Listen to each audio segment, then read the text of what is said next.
Welcome to AIS. Today, Nate and I talk a lot about technology, AI, how it's changing the market. We also get into, I get into a rant about how if you're not growing, you're dying, and how you should want to conquer and be the best you can be in your given trade and how to be above industry standards. So this episode is a pretty long one. If you're on YouTube, that is great. If you're not on YouTube, you should, because we go through a really cool website to show you creative design and graphic design for your company. And that's a really good tool for you guys.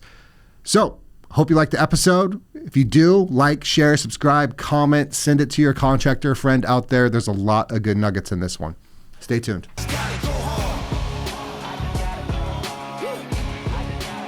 You ever heard of a layer homes? No. I think the deck, it's almost like a family office, private equity approach, and franchising. It's interesting.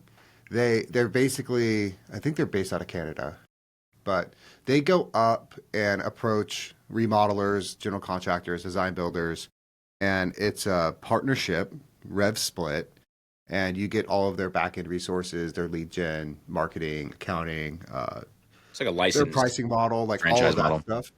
And they rebrand you, and they basically take all that off your plate. And that came to mind because, like, if you had basically a lead gen company, educational, type company that can produce all those leads, and then just some back end office resources that you can, package up for other deck builders, you can almost go with a franchise model pretty easily, I would say, with decks. And are there any deck franchises out there?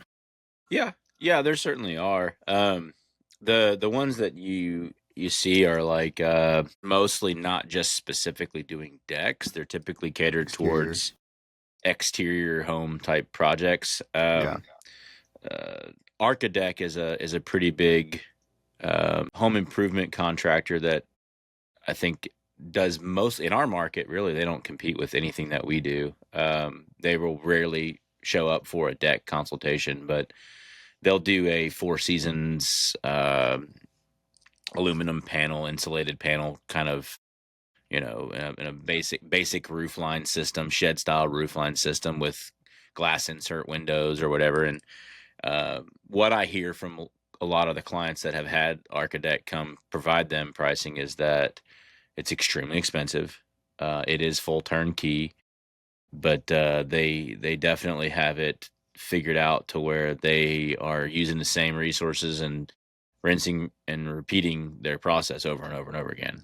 They don't want to try and throw in another trade or another customization, or it's all very straightforward. So, I mean, I think that's important to think about too. Like I went yesterday, was it yesterday, day before? We have this franchise now that's like smoking Chick-fil-A. They are unreal. What's it called? It's called Super Chicks. Super Chicks.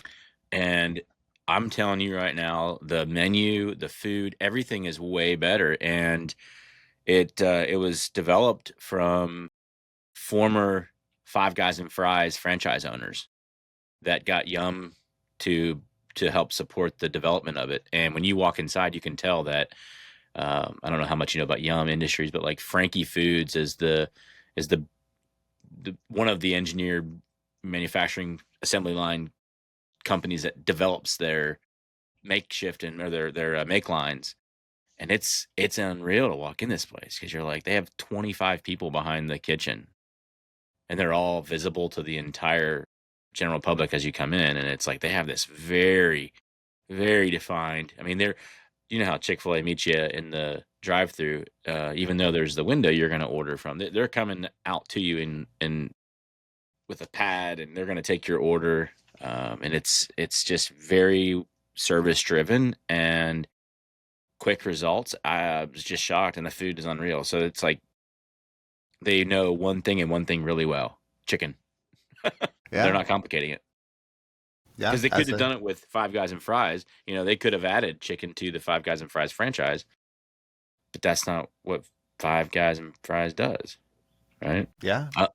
I don't know. Out here, we have a few franchises. I'm more in tune with like the kitchen and bath market, you know. So like there's Rebath, there's Jacuzzi, but I'm looking at which I'm not sure because we are going to launch a super niche like product offering within the next 2 to 3 years, and I have a few different domains, and I'm going to get a few different licenses. I'm just not sure what I want to dive into because like it's basically when I look at it, it's like what's the easier lift, you know, going into a market where it's already super saturated. There's a ton of private equity money in there, and I'm going to be competing, starting in the dugout, right? Like where can I start on second base?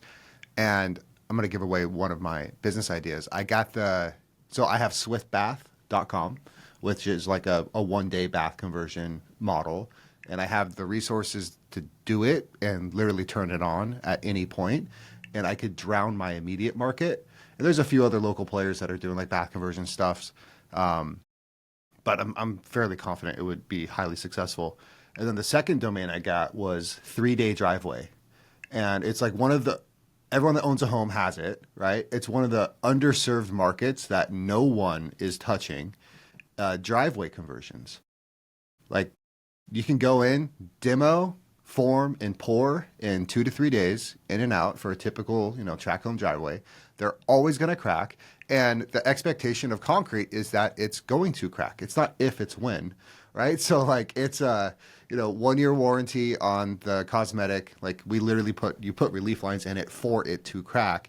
And then like some simple, color and stain offerings that you can like stamp it, you can color it, you can do this type of finish, so there's a decent market for upcharging it too. And I'm really looking at doing the driveway one because I have 2 guys in house right now that can knock out a driveway. And I have a bunch of concrete subs that I could, white label under me to go knock them out. And no one is marketing for driveway refinishing or conversion.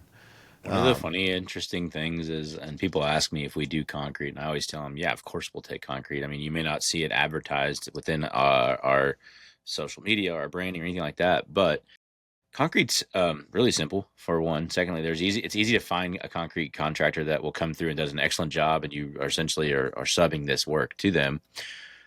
But here's what I've kind of arrived to. Because we don't advertise concrete work, and I'm going into a lot of scenarios where decks are not a good option. The deck that's there is toasted. It's on the ground. It's rotten. Don't put a deck back in. My anchor point on the pricing, because it was a deck, is going to start higher for me to go back in with a deck.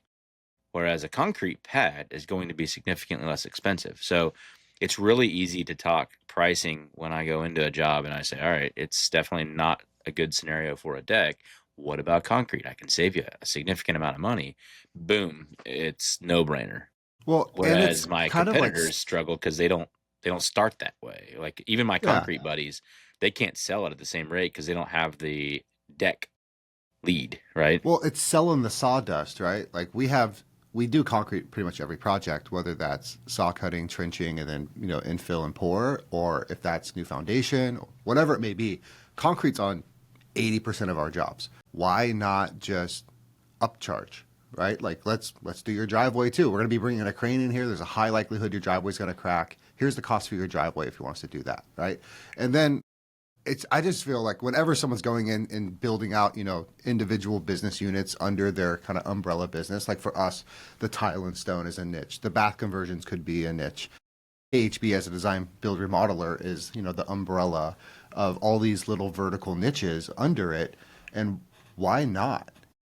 Like if you have an opportunity to sell concrete, like give the people what they want, sell some damn concrete, like everyone has a driveway. No one markets to it because it's such a forgotten thing on your home. It's like you just drive on it every day. You know it's going to break. No one ever thinks about but there's a huge curb appeal angle in the marketing. There's a huge quality of life and accessibility and like aging in place issue with older people that are going to be staying in their home until, the end. There's just so many different angles to take that like it's easy, right? And there's no competition in that field. Why would I go into bath conversions? Or let's say, like the kitchen market here. You could throw a rock and hit someone that's a kitchen remodeler, right? And it's a race to the bottom. No, there's no competition, and it's not even a market yet for driveways. Why don't just if you can create the market and then have all the demand and supply of that market, like it's kind of a no-brainer. I mean, the other way to look at, well, I mean, you're bringing up these small business ideas. I mean, we're dropping nuggets here. If you're listening to this trying to find a freaking opportunity, they're everywhere. If But someone starts a driveway company in my market, I'm gonna turn the key on mine and bury you in the next 6 weeks, or we can partner. Give me a call because I would love to. I which would one do love you an want? I'm going to build a operator. moat around you, or Yeah, and you're going to yeah. be stressed out with money and debt, or No, I we can have. partner.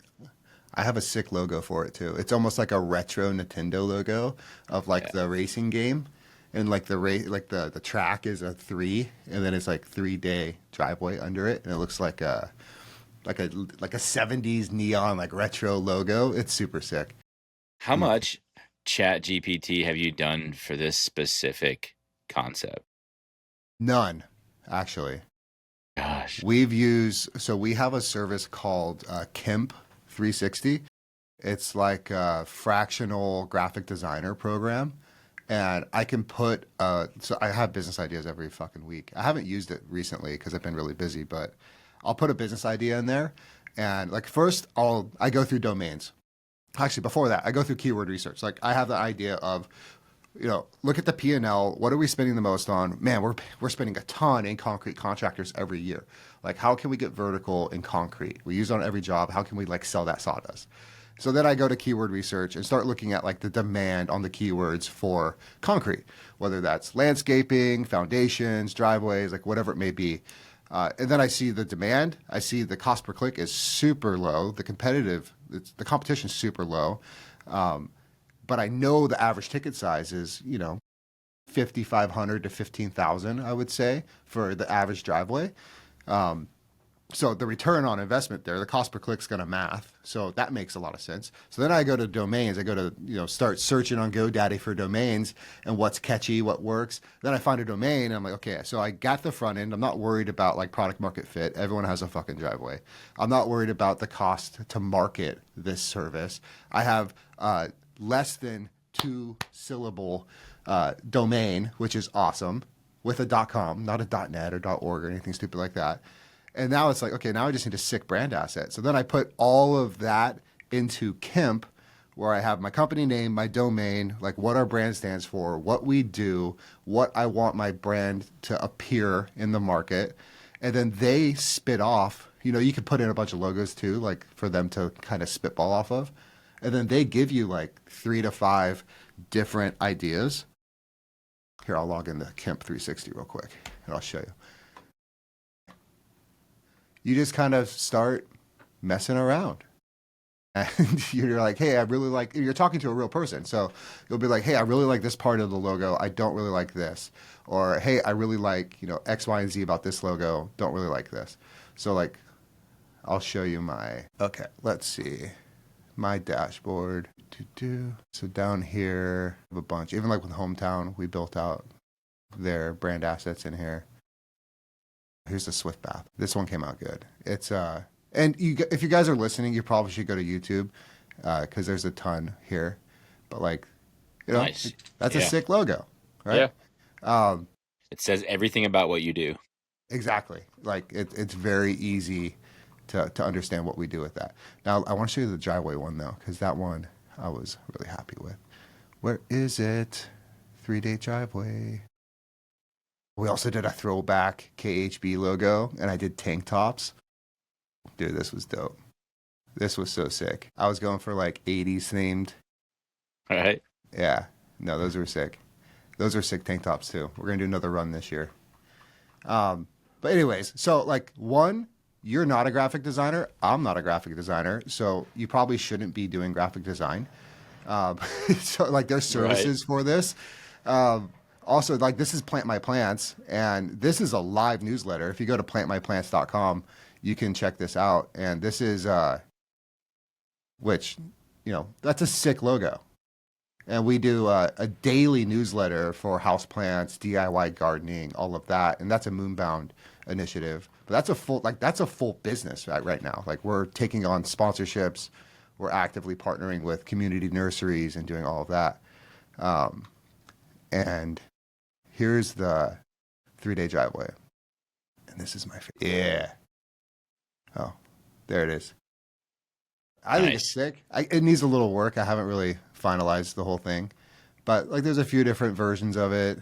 And then you could also get like full brand assets for Facebook, Instagram, LinkedIn, X, YouTube banners, like everything you need, like straight off of this. And it's pretty cheap.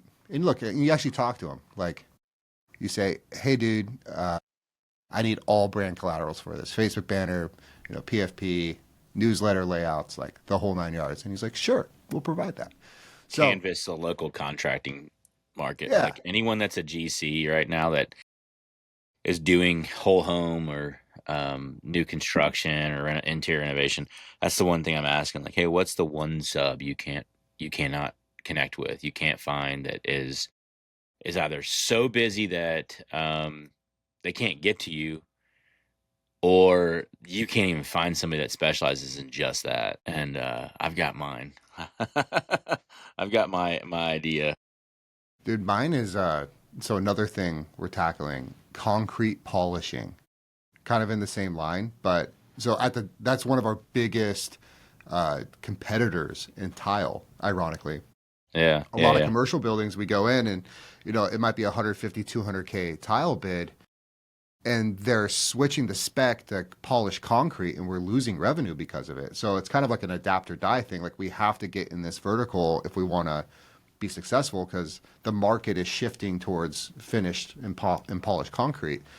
And it's a super, super, super narrow niche. It's a lot of upfront costs. There's a lot of training, a lot of education that goes into like how to properly polish and finish these slabs. And like we're actively going to classes and looking at bolting that onto our services as well, which would tie in perfectly with 3-day driveway.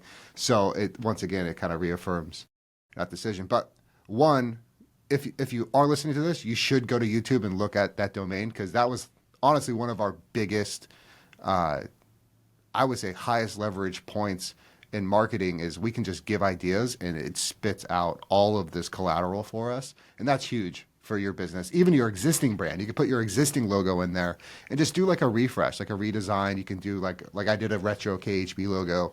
You can change up Riverview decks if you want to have a certain look for Facebook, but you could also do like brand integrity campaigns through it. Like this is my brand. I need more collateral to affirm like this message of my brand. And like really pull out, these characteristics of my logo. Like it might be the trees there, or like a river, or like whatever it may be. But Kemp is a awesome tool. And So I would much of say, the way that we have known businesses to develop and start and be created in every industry has changed so much. It's nuts. Like you're talking about software right now, that it's a fractional like, but then you start talking about the information you get from Chat GPT, and then you start talking about, I mean, I'm looking at a statistic here that I think you sent it to me, the average age of workers in remodeling. And I'm thinking about, well, as I look at that, I go, the average age of workers. Then you think about the average age of a business that started off, mom and pop style, that is predominantly still structured around, you know, uh, being small, family operated and owned, just providing services to their local community, not really considering the idea of expanding out into a completely separate demographic. Average age of construction workers, 42 years old. That to me seems about right. I honestly can say I know a lot of people I grew up with that are my age that are making a killing in the trades, that didn't go to college, that focused on, either working in the trades or focused on starting in the trades and ended up becoming a general contractor, a business owner, found a niche, you know, um, U.S. labor force data. But it's more pronounced in certain states here. It says like Maine, Vermont report a median age of 47. Those are the hardcore guys up there. That's where it's cold. yeah. I mean, I'm looking at, I think we talked about this a few episodes back on the next generation to start a service company or really any business is really starting at second base here because there's so much technology to just go. Right? Like those brands I just showed you, there was what? There's 7, 8 companies in that queue that I can just literally turn on at any moment. Like I of course I need some operating processes and obviously staff or resources to do that. But one, if you have like your flagship company and that's successful and you can kind of hedge your time and you have an idea that's going to help your main business and put you in a niche down vertical to be more profitable, like there's no reason why, in my opinion, they say shiny object syndrome. Like, honestly, screw that. Go. Like, freaking do it.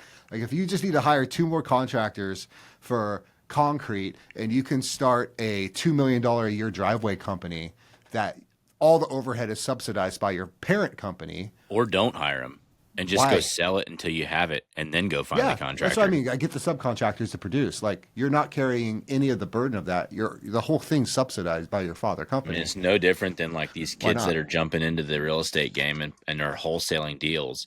You watch some of these young guns, they're just on the phones calling random people. I Dude. saw your gutters are falling off. Would you Yeah. be interested in selling your home to an investor? I can offer you a cash buyout today, and you'll leave the home with money in pocket, and then they sell the note or sell the deal. And it's like, I don't know if that's legal in California. It's become kind of taboo here. A lot of the real estate agents can't stand it. But you're Well, right. also in like the same thread of tech, like that was one of the big things that producer Dave wrote up on this episode was like one AI and robots and all this crazy stuff. But which I do think like have you seen the Tesla robot that can like hang drywall and all that?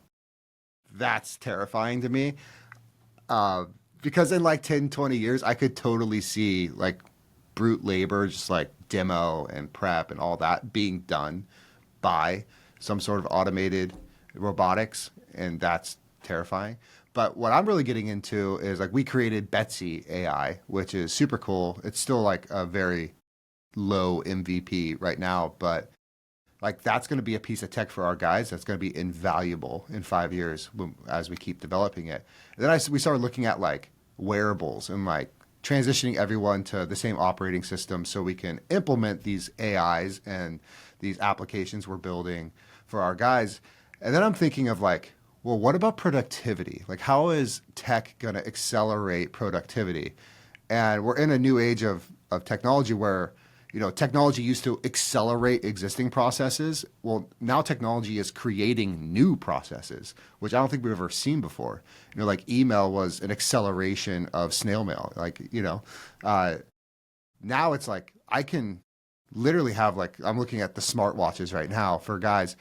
You could put like a Garmin or a Fitbit or an app, a company Apple Watch that's paired with their company phone.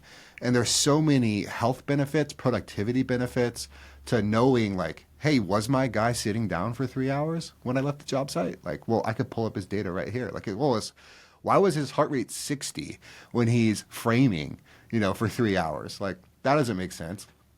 Like you can have a bunch of different insights and little like soft cues of like who is this person, how are they reacting, are they overheated, do they need to hydrate more, do they need more breaks because it's 100 degrees outside, are they just being lazy, are they like taking 2 hour lunches instead of their hour lunch? Like I just think technology is going to change productivity in the field, not just because right now I think we see that in the office. Like it's pretty evident, like ChatGPT, all these AI bots and agents, and like you can get a lot done with this AI. But the tech in the field, I think, is going to be mind blowing once it's adopted, and it's not very widely adopted.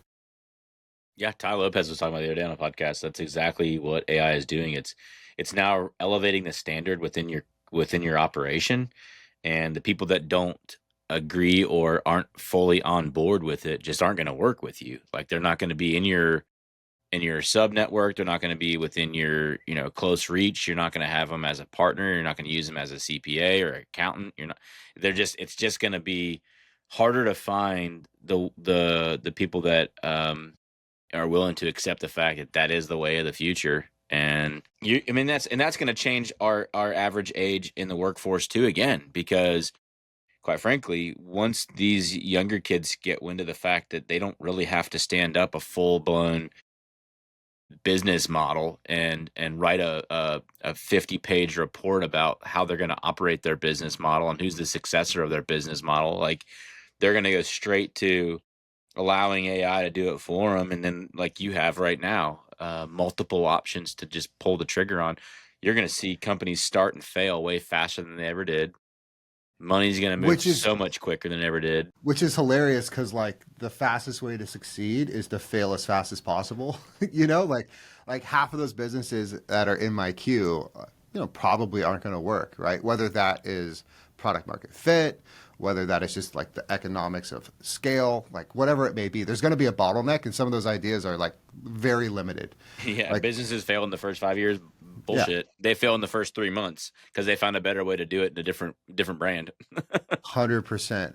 And I think in construction, particularly, a lot of these high educated specialty positions like engineering, architecture, pre construction, like just general management of that, is going to be outsourced. And I was talking to our lead drafter who, she went to 5 years of architecture school at Cal Poly, super educated, great drafter, super knowledgeable. And I'm looking at all these AI applications. I'm like, pretty soon, and I was telling her, I'm like, in 10 years, you're going to be the principal designer of AI agents, not necessarily people, because you're going to be like putting in prompts and details and specifications for the AI to do it, and you're just going to be, double checking it. And even engineering, this morning on my drive up, I need to stop doing this because I'm going to get a wreck someday, but I'm on ChatGPT on my phone as I'm driving because I'm listening to a podcast, and I was like, I'm really tired of having to go to an engineer to get this stamped when I'm already drawing it up, and I'm doing X, Y, and Z, and I'm basically consulting with the engineer. Then he redraws it and stamps it and gives it back. And I'm like, how can I just become an engineer, right?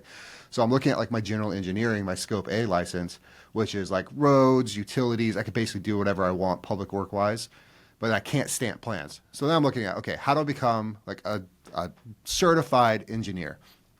And it's basically, I just need that engineer to sign off on my work experience that I can draw these things up. There's plenty of technology now where you just put in the span, put in the load, and it spits out exactly what you need. Like there's no like real hand done math anymore in engineering. It's all applications. And it's just simple enough. And so like I have a new goal of like within the next 10 years, I want to be a certified structural engineer, And I think that by the time I can be that, I can just buy an AI agent that's passed the test and has its own stamp to do my plans and pay a licensing fee for it. Like it's. I think a lot of this high educated positions are just gonna be gone first, which is the huge irony in it. Is construction workers were always looked at like, you're gonna have a broken back and be swinging a hammer till you're 60. You're not gonna have retirement. You're not gonna have this and that. Well, ironically, they're gonna be the most valuable people in the workforce. And arguably, they're the least traditionally educated people, but the more skilled. Like skills stay with you, whereas like engineering, architecture, all this other stuff, project management, AI is about to wipe out scheduling and project management and resource Oh yeah, allocation. automation and that alone It's would be. yeah, it's scary. I'm actually happy I didn't go to college at this point. I'm happy I dropped out. I would say in the same case, like the education I got, only real value I took from it was the time management aspect of being disciplined to accomplish the things that were necessary to get the receipt Yeah. on on 3 different occasions. But I mean, yeah, I think when you start looking at like the data that you get from just making quick decisions right now and you use it to automate your future decisions, and now it's like you don't even really you don't really have to think as much as Mm-mm. hard because our memories too, this is what I'm noticing. I don't have the memory I used to because I'm not working it as much as I needed to just remember the little things. And so now I'm playing games to just keep myself sharp. And I'm like, what's Joe Rogan got? What's he advertising now that I can pop in and Yeah. and digest because I'm It could forgetting become a mental things. crutch for Oh sure. yeah. And I've noticed that where, I find my fuse of frustration with people is so much shorter now Like when I get asked a question, now there is such a thing as a stupid question because there's something out there that is much more smarter than me, can answer it way more succinctly and simply. Why are you asking me this question when I have a corporate GPT account that you Do can you not just have like, Google? Yeah, like where's your I know, like we have a VA and like God love her. She's great. She's super nice. She's young though. She's in the Philippines and like I really enjoy her like as a person. But she asks me things sometimes where I'm like, you're obviously on the internet, right? Like, because we're chatting on Google right now. You have every answer at your fingertips. Like, there is no excuse to ask me, like, where do I go to submit this permit? Like, you could copy the link, put it in GPT, and ask for an SOP on how to submit a permit for the city of Danville. Like, simple, right? It's done. It's going to tell you more thoroughly than I can tell you. That's right. Chat will And explain it in very well worded mannerisms too. yeah, and my fuse is so There short won't with be a fuck people. you in there. There won't be a come on, god damn it. What do you mean you can't figure it out? Well, and it's gonna save me the mental capacity and strain of like being frustrated with them. You know, it's like there's just no. I feel almost in a way people are reverting back, especially in the workplace, to that interpersonal communication, which is great because like that's huge for culture and that's an awesome thing. But there's so many better resources out there to get questions answered that my fuse with people I've become noticeably shorter fused with people. Just because I'm just like there are such things as stupid questions now. Like I should not have to ask another human being on a how-to question or a what do I question. Like I have ChatGPT and Google. I can figure it out. Like pretty much anything that needs to be done online, you don't need to ask another person how to do it. You just go do it. I don't know. It's a weird mindset. But I find too, with some of our older guys who are more pen and paper, you know, old school, which I have respect for, and they get stuff done just as efficiently, I would say, in most cases, they will not adopt it. Until Like the I did standard's morphed, right? Until the huh? complete until the standard becomes completely morphed, where people like you and I are going to spend money on getting something that we want a certain way done quickly without having to feel annoyed by going, well, what color did you say you wanted, Mr. Burkett? And when are you available for receiving this? And also, when we bring it to you, do you really do you require us to set it up for you? Come on, Oh my and I'm gosh. gonna get annoyed. Now the standard has I'm become already elevated. annoyed. Just you asking those questions, I'm annoyed. Yeah. Even like, what did the client say here? It's like, well, you didn't use the AI recording software that we have. Like every conversation I have is recorded with an AI software.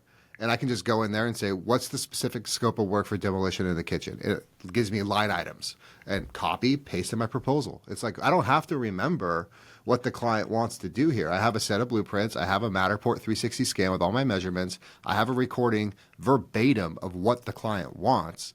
I just need to tell them how long it's going to take and what the price is, right? Like there's no like deciphering what's going on in this set of plans. Like I heard it from the horse's mouth. I have everything I need. And so like with my sales and design team, when there's something missing on a proposal or the client expectation was different and they didn't record the conversation, I'm like, it's almost like you want to fail, Yeah, right. right? You Because like pretty much there's no avoided it. excuse to fail. Like we could record everything. We have a literal like we took a 3D 60 LiDAR scan of the place. We can bring their home to our office and pull it up on the big screen and walk through the house with the recording, with the proposed renderings in 360 and like 3D. It's like we are like in a completely different game of transparency and accuracy in estimating and design. How do we miss anything?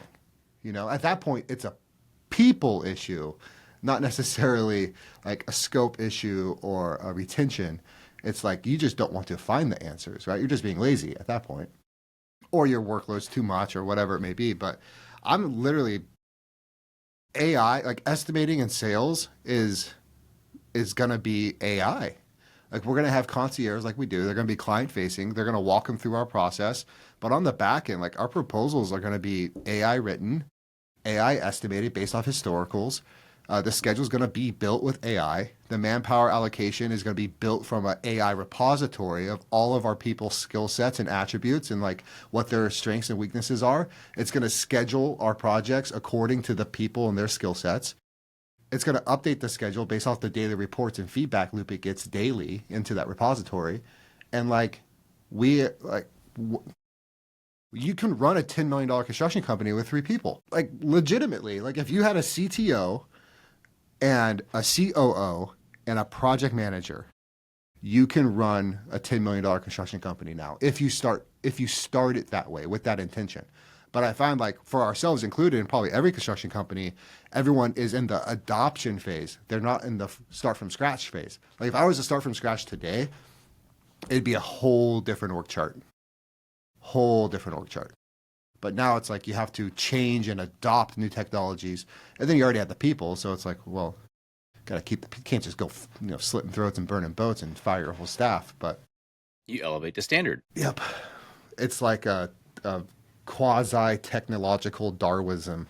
It's you know what I mean? Like it's gonna be a crazy. Well, your crystal ball now is different, right? I mean, the concept of driving your business with real technology with a bigger end goal in sight is possible now, whereas before people had a vision for a business just to pay the bills, just to make profit, to be able to have an income off of it so they don't have to work for somebody else. And now you can literally look into the crystal ball and go, hold on a second here. We have, you got all this technology, the wearable items you were talking about earlier. Like I just bought some interesting little band I wear called a plod. It's a bracelet. It's just basically the recorder one. Yeah, and it I can put it on a necklace or I can wear it on my wrist and I can go into meetings and record, and it immediately will send me an email afterwards of the entire conversation in really good detailed notes and format, and I can then take that and convert it however I want it to give deliverables back following that. And then I can automate those deliverables and stuff like that. Those are just little things that if you're, I think struggling to stay on top of your business as a single operator or as a, small business, and you get the idea, okay, well, what's the cost to have someone with me that's an assistant professionally doing this? All right, 60 grand maybe to have a really good professional doing something like this for you. Well, all right, but they're going to forget to type this the same way. It's verbatim. So that's a good example of how AI, and I don't think you can completely just eliminate the human aspect of having an assistant, but I think you can also improve your processes as a team if you've got that. Or what you had something in here I was like reading through, I was like, dang, like smart helmets, the Trimble XR10, right? Halo lens. Yeah. Going into a construction project, looking at that. Or we were talking about this like a couple of years ago, you and I. Remember the when wearables, augmented reality, well, basically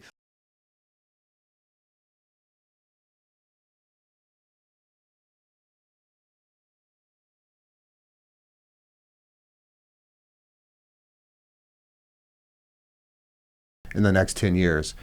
And I am stoked because that little augmented reality and virtual reality, like having a baby and then the little robot that can lay out all of your plates, all your mechanicals, and you put the glasses on and the house is just there, right? It's augmented.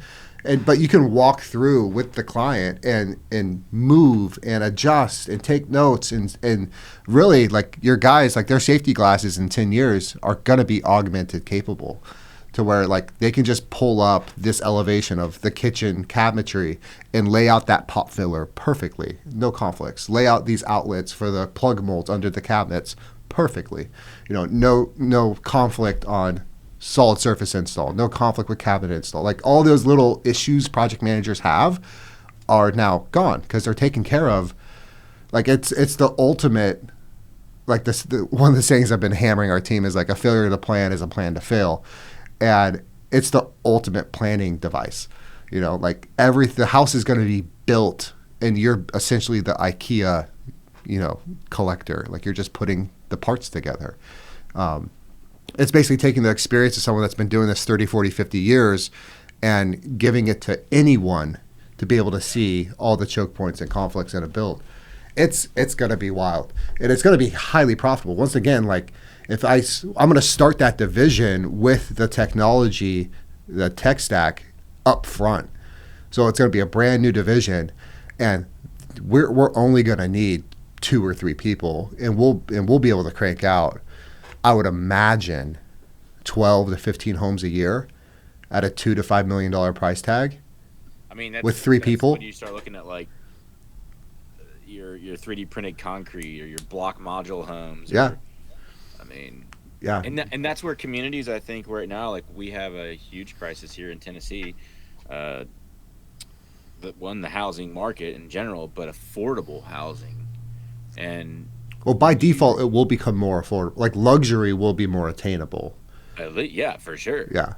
Yeah, you elevated the standard, and you know, if you start looking around, I mean, when I used to travel by car a lot for work within 6 to 8 hours of East Tennessee, I was just blown away at how much of the southeast market is small Clayton home communities. Like there aren't a lot of residential developments that are thriving all throughout. Yeah. And I'd say the Midwest isn't much different. I mean, they're an expensive investment. And when you realize if you're going to buy a 30, 40, 50-year-old home, the work that it's going to take to get you to a standard nowadays that people really like to live within, you can go get a Clayton home for $100,000, and it's overnight the standard you like internally. In 20 years from now, at least what I think that's going to look like is luxury is going to be redefined. Luxury is no longer going to be the 4,500 square foot custom home that took 13 months to build, because the standard is going to be that same size home built in 4 months, 5 months, all 3D printed or whatever it may be with technology and like the acceleration of that build process. Luxury is going to be the craftsman that you're working with face to face, the other human being you get to talk to. That's going to be the luxury. And it's going to be a huge plot twist when you're looking forward to your 13-month build, because you get to work with one craftsman that's building your home. Like that's going to be the luxury.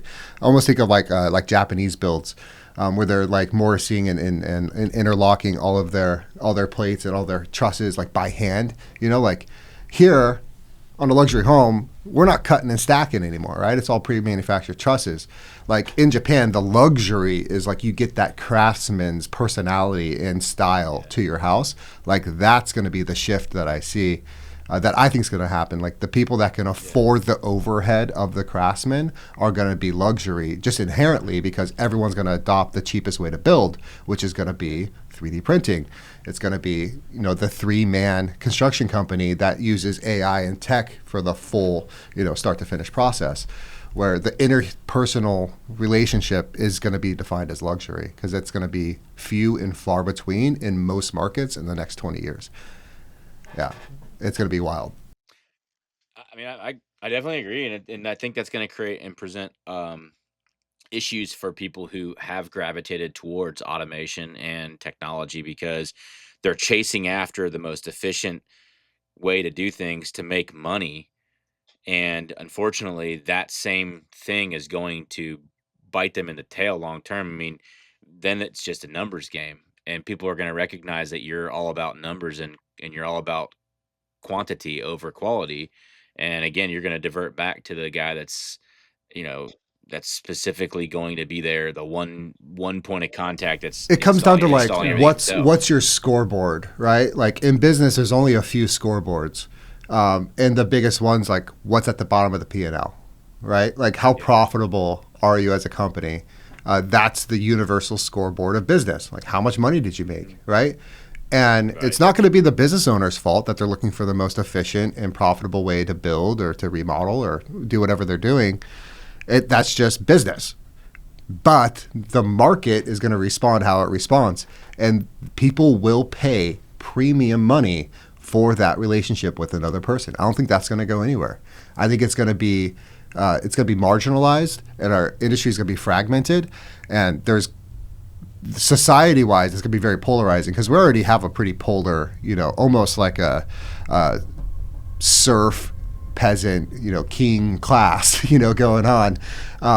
But the poor are going to get poorer, the rich are going to get richer, and that in between is going to just go to opposite sides. And you need to pick like what side of the fence you want to be on in 20 years. You know what I've been waiting on? Like, you know, being in an office now, there's always just door to door sales guy knocking and selling stuff, like knocking the front door to sell us purified water for our water machine or whatever. I'm waiting on the guy that knocks and says, "Hey, do you guys use artificial intelligence? Can I come in and talk to you about setting up AI, coaching you, teaching you how to use it?" Because it's like it's so close to the point where if you don't have something in automation, you're getting worked around significantly. You can't even really pay the bills. Like I mean, and I recognize that long ago when we converted into a go high level platform for just automation within our client experience. Now it's like how do we incorporate that in our production experience too, and how do we incorporate that in warranty when we're long gone It's in the our it's the revenue per head, metric. Like I would say myself, and like this isn't like a boast my chest thing. I'm probably more productive than three traditional people, right? Like three people that aren't using tech the way I am.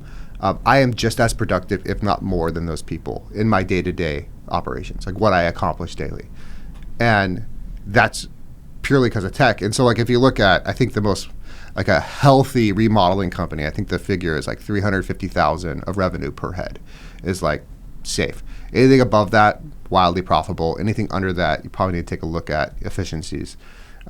Doing like I really think like a $10 million construction company could be ran by three people in a full tech stack, and you're looking at $3.3 million of revenue per head.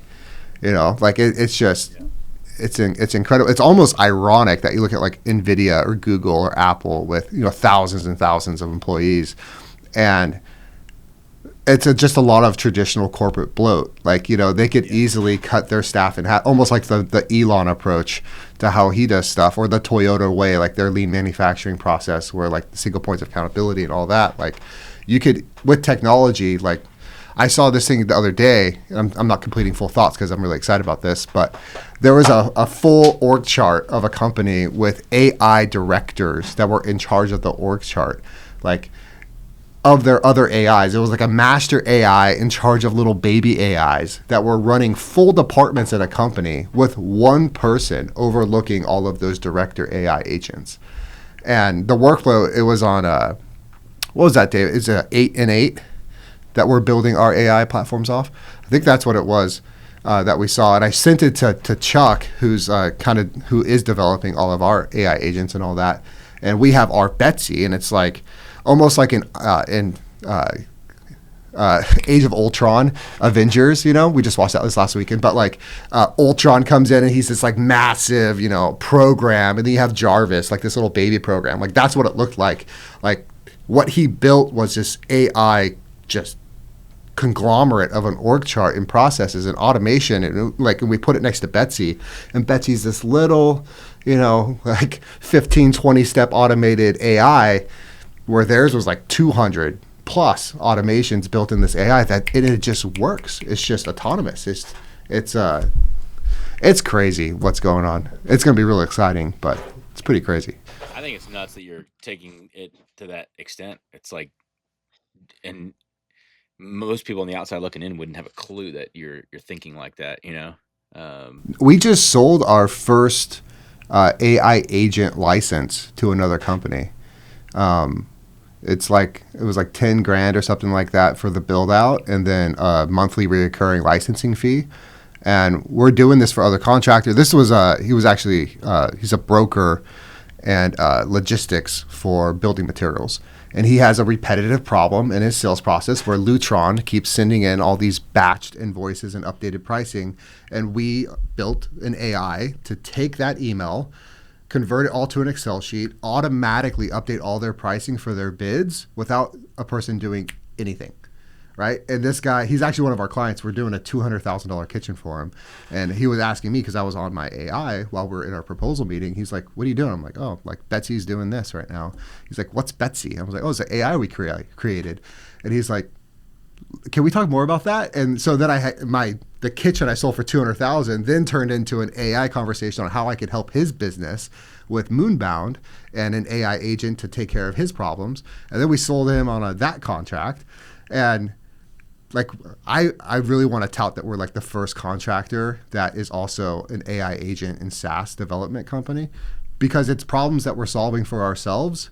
And then once again, we can sell the sawdust, right? Like, we already built it. If I have that problem, you probably have that problem. Thousands of other contractors have that problem. We can put together a productized little SaaS, application for people. Why not?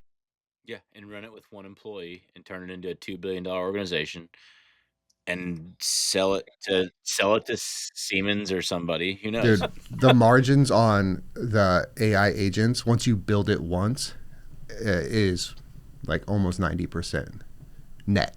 Like, it's like, it scales very, very, very profitably.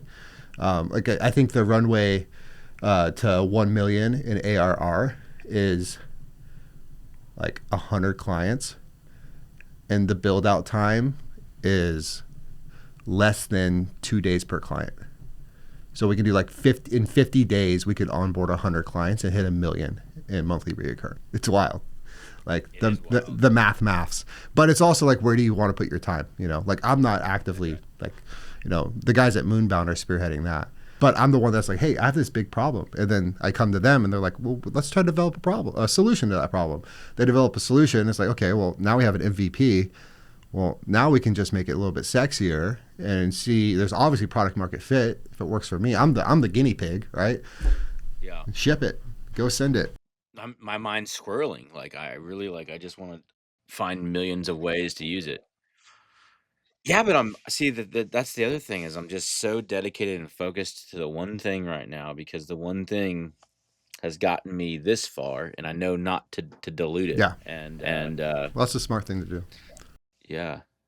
I mean, I have enough hobbies extracurricularly as it stands. I don't need 7 businesses right now, but I think everybody should have 7 incomes or more. I think it comes down to, like, if you're owner operating, 100% of your time should be focused on what you're operating, right? Like, like, my attention can't be taken away from KHB right now. But in my tile company, I have a great operator. I have a GM. Like, it's very, in the flooring company, I have an operator. In Moonbound, I have 2 partners in Moonbound. Like, our two main guys, like, they have equity in the company. Like, they operate it, right? So me, all my time and focus is on KHB, and then I'm almost like a chairman of the board on the other companies. Right? I'm still pulling levers. I'm still making decisions. I'm still like having growth initiatives and quarterly and annual goals that I'm trying to accomplish. But I'm operating KHB. Doesn't mean I can't have, like, if I go and acquire, like, I'm going to get my C6 license, which is cabinetry. I'm in the market for an owner operator that's willing to roll some equity and stay on board for 5 to 7 years, and I buy his shop and he operates it. We take care of the marketing at Moonbound. We get vertical in our own processes, and we save ideally 40% on our P&L on that line item. And then I slowly over time start staffing it and scaling it and growing it, and then he gets his upfront payday, and then he rides off in the sunset in 5 to 7 years, and then I have a full-blown cabinet company, but I'm not going to operate it. I don't know much about cabinetry, right? Like, I know what we do at KHB, but like, as far as running a cabinet shop, like, I am not qualified to do that. I need an operator. Same thing with tile. Like, I have a tile license, but I haven't been doing tile for 20 years. I'm 31, right? Like, I need an operator. I don't know how to operate the day-to-day in the field of that company. So I think it's like almost like a Cody Sanchez approach to, Main Street businesses. She had that whole thing where she's like buying mom and pop companies, keeping the operator, they get a payday, roll their equity for 5 to 10 years. Like, I think it's something like that is the best approach if you're looking to scale through acquisition. But if you're acquiring a company and just acquiring a job, that's the stupidest thing you can do. Like, it's just not humanly possible to go acquire a company and operate that company on top of the company you're operating. There's just not enough time in the day, or mental capacity. They've got to be tied together. Yeah, if you're acquiring a job, that's a big difference than acquiring a company with an operator. like you said before too, I mean, most people don't think about looking into their most commonly challenged, pinched, tight months to go, wait a minute here. The reason we weren't making it happen is because we need to diversify a little bit, and it could be because like in a situation we deal with a lot of finding quality gutter subcontractors. So now I'm like, well, why am I not starting a gutter business? And it's the same reason why the gutter company or the roofing company buys the fabrication company, right? Because like, what's Right. the biggest expense on their P&L? Well, they're Material. buying all this freaking raw metal and materials and getting it fabricated, and it's like, well, at some point, we should be able to control our costs to the extent that we can pull, the scale lever or the brake lever, and be able to control our finances. So I don't know, man. I think that most people don't take that acquisition off the P&L approach due to fear that they're buying another job, that they don't have the time to do it. But if you do it right, and if you already run a good company that people want to work with you, like for me, like I'm super passionate. Like people can feel my passion when I'm selling them KHB. It's not a hard sell. Like this is me. Like I'm driven. I'm here. I'm gonna be the first in, last out. Like that's my mentality. Like you're not gonna outwork me, and I'm not gonna leave you high and dry. And when I go approach other companies, like I have 2 or 3 in the pipe right now that I could go acquire in the next 12 to 18 months and put them under the KHB umbrella, and they want to work with me because they want that fire, right? They're burnt out. They haven't felt that since they started their company. They want the help. They want to be a part of something bigger, which comes down to one, like my goal of having every single trade, every single classification for a residential build in-house is a mission that is bigger than most tradesmen think of. Like they think of just like, well, I'm going to show up and do roofing for the next 30 years.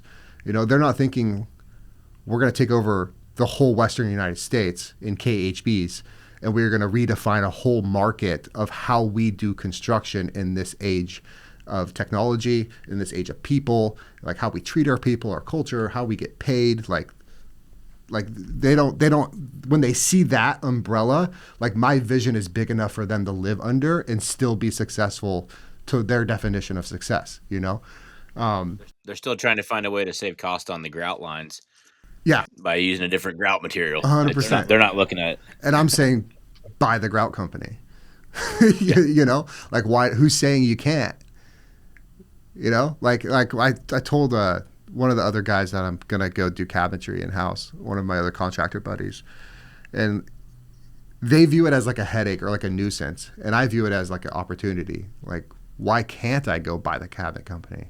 Why can't I go be an owner in this quarry that it's cutting slabs of quartzite in Brazil? Like, why can't I go invest in that and have wholesale pricing on quartzite? There's nothing stopping me from doing it. It's a quick flight down to Brazil, make some relationships, invest money in a quarry, get my shares, and get my cut of the quartzite that I want to sell in California, at cost, and pass that cost to my consumer, undercut the whole market, like. It's a big thought, but then you think about like what you would do from like a local standpoint, and I'm just looking through kind of like where we're headed with our conversation here, and the crimes in construction alone.